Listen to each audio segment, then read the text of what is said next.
చంద్రబాబు శృంగవరపుకోట పర్యటనలో తనపై చేసిన ఆరోపణలను తీవ్రంగా ఖండించారు వైఎస్ఆర్సీపీ అభ్యర్థి కడుబండి శ్రీనివాసరావు. తాను చేసిన అభివృద్ధిపైనో చేయాల్సిన అభివృద్ధిపైనో మాట్లాడకుండా ఆధారాలు లేకుండా బాబు అబద్ధాలు చెప్పాడని మండిపడ్డారు. చంద్రబాబు మతి భ్రమించి మాట్లాడుతున్నారని ఆరోపించారు. విజయనగరం జిల్లా జామిలో ఎంపీ అభ్యర్థి బొత్స ఝాన్సీతో కలిసి ఆయన ఎన్నికల ప్రచారం నిర్వహించారు. దీనిపై మరింత సమాచారం మా ప్రతినిధి యుగంధర్ అందిస్తారు. శృంగవరపుకోట నియోజకవర్గంలో వైఎస్ఆర్ కాంగ్రెస్ పార్టీ విస్తృతంగా ప్రచారం చేస్తోంది. నామినేషన్ల పర్వం ముగియడంతో మరింత గేరప్ చేసినటువంటి పరిస్థితి అయితే కనిపిస్తుంది. ఇటీవల ప్రతిపక్ష నేత చంద్రబాబు నాయుడు శృంగవరపుకోట వచ్చి స్థానిక ఎమ్మెల్యే మీద ఆరోపణలు చేసినటువంటి పరిస్థితి అయితే కనిపిస్తుంది. ఈ ఆరోపణలపైన ఏ విధంగా తిప్పికొడతారు వివరాలు ఆయన అడిగా తెలుసుకుందాం. సార్ చెప్పండి.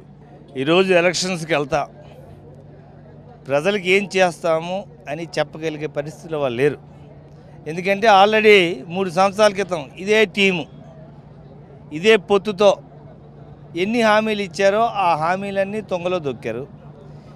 ఈ 5 సంవత్సరాల్లో ప్రతి సంవత్సరం కూడా పథకాలు అందుతున్నప్పుడు ముఖ్యంగా డ్వాక్రా రుణమాఫీ అయినా చెయ్యూత అయినా పెన్షన్ల కార్యక్రమం కొత్త పెన్షన్లు అయినా ఈ కార్యక్రమాలు పెట్టేటప్పుడు ఎక్కువ మంది మహిళలు పాల్గొంటూ వాళ్ళు ఆల్రెడీ చూశారు. ఏంటంటే 2014లో పచ్చి అబద్ధాలు చెప్పాడు, మోసం చేశాడు చంద్రబాబు నాయుడు. అదే జగనన్న ఈరోజు ఇచ్చిన మాట ప్రకారం మొన్ననే 2 నెలల క్రితం 4వ విడత డ్వాక్రా రుణమాఫీ చేశారు. అదేవిధంగా పెన్షన్లు అనేవి అర్హతని ప్రామాణికంగా తీసుకుని ఈ పార్టీ ఆ పార్టీని చూడకుండా అందరికీ పెన్షన్లు ఇవ్వడం, నవరత్నాల పథకాలన్నీ అదేవిధంగా అందాయి.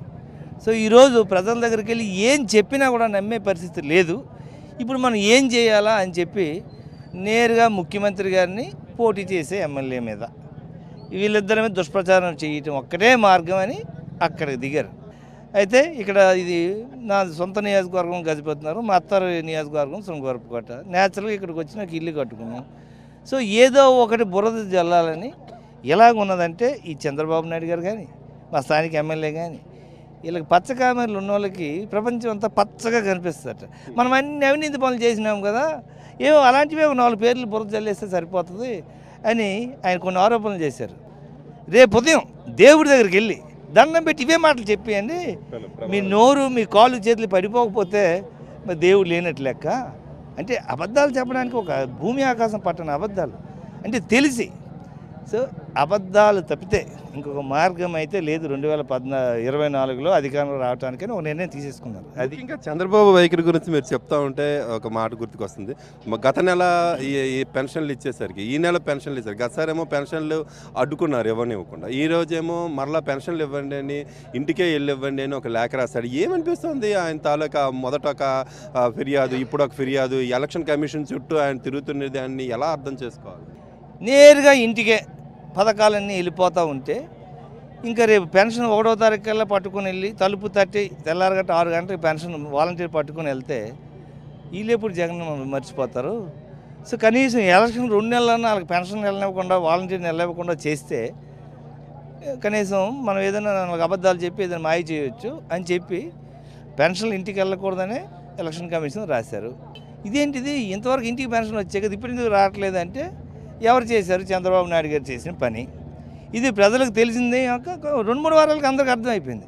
అయ్యో మనం ఇప్పుడు మైనస్ అయిపోతున్నామే, మనం ఇప్పుడు ఒక ట్రిక్ అవుట్ ప్లే చేసాము, ఇప్పుడు అది మళ్ళీ వద్దు, ఇప్పుడు అదే కానీ ఇలా అయితే మరి నెక్స్ట్ మంత్ ఆల్రెడీ తెలిసిపోయింది.